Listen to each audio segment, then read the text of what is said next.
Hello and welcome to the Evidence Based Chiropractor. I am your host, Dr. Jeff Langmaid. Research and marketing in the time it takes to get to your practice every Monday. And this week, episode is back to the research, and it is about essentially, what do medical doctors think of chiropractors? This was an editorial that was pulled out of the American Medical Association in 2017. It was brought to my attention by Dr. Brian Garrett out in San Diego, California, who works with me at the Evidence Based Chiropractor. So thanks, Dr. Garrett. I appreciate it. And it's a great editorial that we're going to touch on, kind of hammer through some interesting aspects of it, and it's a great piece to have kind of in your back pocket for knowledge as you get out there, build and grow your practice. So this week we are talking about an editorial piece that was written by Dr. Richard Deyo. He was a medical doctor and has a master's in public health, and its title is The Role of Spinal Manipulation in the Treatment of Low Back Pain. And specifically with his editorial, I know the title says spinal manipulation, but the whole thing is about chiropractic. So he's basically equating, which is the truth, the hallmark of chiropractic care is the spinal manipulation or the adjustment, and he is really doesn't even bring it into the therapy realm as far as that's concerned. It's really focused on chiropractic. And there's some great tips, there's some great insights that I think we can draw from this, because as you get out there, build and grow your practice, at the Evidence Based Chiropractor, we're all about building and growing practices B2B, right? Business to business, taking your skill set and showcasing it to other healthcare providers in your community in a systematic way to build referral relationships. That's what we're all about at the Evidence Based Chiropractor. And research like this is always interesting because it really gives a real world analysis, so to speak, as far as what is the other side saying? What are these medical doctors thinking of chiropractic? So I've had the fortunate privilege of practicing as an associate doc. I owned my own clinic. Then I went to a hospital-based orthopedic group. Then I went to an outpatient spine surgery center. So I've seen it firsthand, just interacting day to day with orthopedists, with interventional spine, with neurosurgeons, you name it. But for a lot of docs out there, and certainly me, before I gleaned that experience, there was a lot of unknowns when I was going out and reaching out to medical doctors. So there's some really interesting points in this paper. I also have it linked in the show notes, but let's hammer through a few of them. So to give a little bit of context, there's no question nearly over 90% of people deal with some form of back pain at some point in their life. A vast majority of those individuals are seeking some form of care. So in this article, it is quoted, quote, in a 2013 survey by Consumer Reports magazine involving 14,000 subscribers with low back pain, chiropractic care had the largest proportion of highly satisfied patients. So we always hear about chiropractic having highly satisfied patients. This is looked at over 14,000 people said that they were of the study found, they're highly satisfied with chiropractic care. Among approximately 4,000 respondents who had seen a chiropractor, 59% were highly satisfied, compared with only 55% who saw a physical therapist and 34% who saw a primary care physician for their back pain. To me, this makes sense, right? When we look at primary care and back pain, often they're not doing much. What I mean by that is their skill set and tools aren't really in that wheelhouse. They're prescribing medications, referring to physical therapy, or referring to another specialist. Now, if you remember the Evidence-Based Chiropractor, and obviously what we're trying to do is get chiropractors as that primary referral source, but by and large, with many primary care doctors, they are prescribing medications which are largely ineffective, using physical therapy just by default, or sending to somebody who's maybe more up the chain, so to speak, like a pain management doc, which is typically unnecessary. I think that has a lot to do with the low satisfaction, because patients are going there for answers, and quite frankly, they're not getting them very often, right? Additionally, Dr. Deyo cited the American College of Physicians guidelines, which basically supported spinal manipulation and by default chiropractic as spinal manipulation adjustments being the hallmark. And he says the guideline concluded that most patients with acute low back pain improve over time regardless of treatment. Thus, therapy is often directed simply at symptom relief while natural healing occurs. Wow, what a revolutionary thought.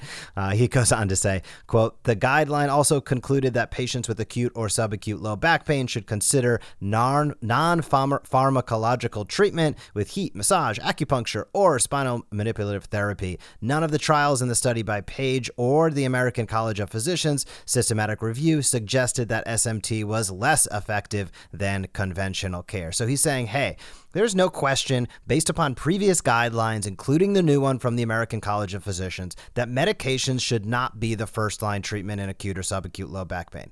That is basically medical fact at this point in time. He's also pointing out that adjustments or manipulations have not been proven to be less effective than anything else out there. So he's obviously, not exactly taking the strong statement of saying it is better, but he's saying it is definitely on par with anything else that is out there and could not be considered quote unquote worse.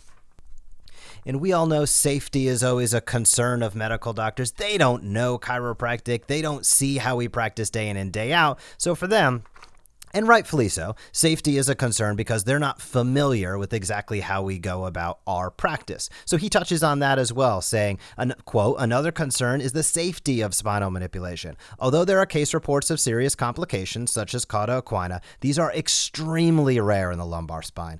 None of the randomized trials or large observational studies reviewed by Page identified any serious complications. In contrast, renal and gastrointestinal adverse effects of NSAIDs are common. For instance, among patients taking non-steroidal anti-inflammatories, renal function abnormalities occur in approximately 1% of patients, and superficial gastric erosions or asymptomatic ulcers can occur from 5 to 20% of users. Furthermore, low back pain is among the most common reasons for prescribing opioids, and 5% of opioid users will go on to become dependent and have addiction issues and potentially overdose.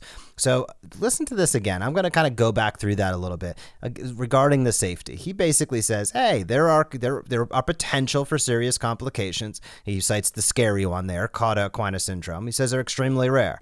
Then he goes on to say, well, as a matter of fact, there's no studies showing at all any serious complications. However, there are an abundance of literature showcasing that with NSAIDs, there is renal function issues in 1% of those individuals, which is people using NSAIDs are in the millions, by the way. So 1% is a large number. He's talking about ulcers and gastric erosions, 5 to 20% of users. That's astronomical. And then he cites, of course, opioids as well, which are frowned upon, thankfully, at this point in time at last, and all of the issues that come with that. So there is no question when looking back at this paper, when looking at this editorial, that head and shoulders, it is not even close. The safety of an adjustment or chiropractic care compared to medications, it's not comparable. It is just an open and shut book, no question about it. And additionally, at the end, he cites, quote, this is an area in which a well-informed patient's decision should count as much as a practitioner's preference. So he's talking about, in essence, the fact that, hey, a lot of medical doctors are not using chiropractic care as much as probably they should, if I base that just on what he said during his editorial. However, patients' decisions should be kept in high esteem, and their preferences are also part of that decision-making process. This just harkens right back to the research that I've cited multiple times. A paper came out that showcased 90% of medical doctors have been asked about chiropractic, and you know where I'm going with this, but only 11% had initiated a formal referral to a chiropractor. That gap, I'll say it again, is opportunity. It is a shame that it is only 11% of medical doctors have made formal referrals to chiropractors, but if you're listening to this, that should also be inspiring. That means that there are medical doctors in your community, 90%, nearly every one of them has been asked about chiropractic care, but they haven't taken that step to make that referral. Well, how do you make that happen? It certainly is not by doing nothing. You have to be able to take action. And that's what we do at the Evidence Based Chiropractor, as you well know. Monthly research briefs, that's the marketing. That gets your name in front of them in a consistent fashion. Case notes, doesn't flood your office with referrals, but an important foundational component. We coach on that. There's a whole module based upon that, reports, templates, guides, you name it, to make sure that your case notes are effective to showcase the social proof that you exist and the results that you get, and kind of that patient testimonial, as I call it, which are the results that you get in your practice. Showcasing that through case notes, absolutely essential. And the third component, building trust and rapport with a meeting, going through how do you set up that meeting? How do you find out and learn, use a Socratic method to understand the other provider's practice, and how can you make it easy for them to refer to you in a way that you don't need to be an extrovert and you don't need to be salesy to make it happen. So that's what we do at the Evidence Based Chiropractor, as you well know. But this paper I thought was a really interesting one. It's a great editorial. It was produced by the American Medical Association just last year. And this is a different tone. I think if this was produced in the 70s, in the 80s, perhaps even in the 1990s, this paper would have a drastically different tone than it has today. So there has been huge strides in the MD and DC relationship space, but we need to take that onus continually on ourselves to get out there. If patients are not coming into your practice, we all know they are going into medical doctor practices, and I don't want to see people led down the road of ineffective medications, dangerous medications, injections that are off-label and provide temporary relief at best, or ultimately surgeries that could have been prevented earlier on if they would have gotten the right and the best care. And in my opinion, the research has showcased time and time again that is in your office as a chiropractor. So I hope you have a great week in practice, and I will talk to you soon.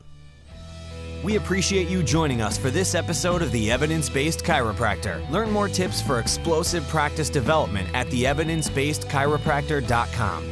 You can also join the Premier MD monthly membership, enabling you to use what you just heard to maximize results in your office.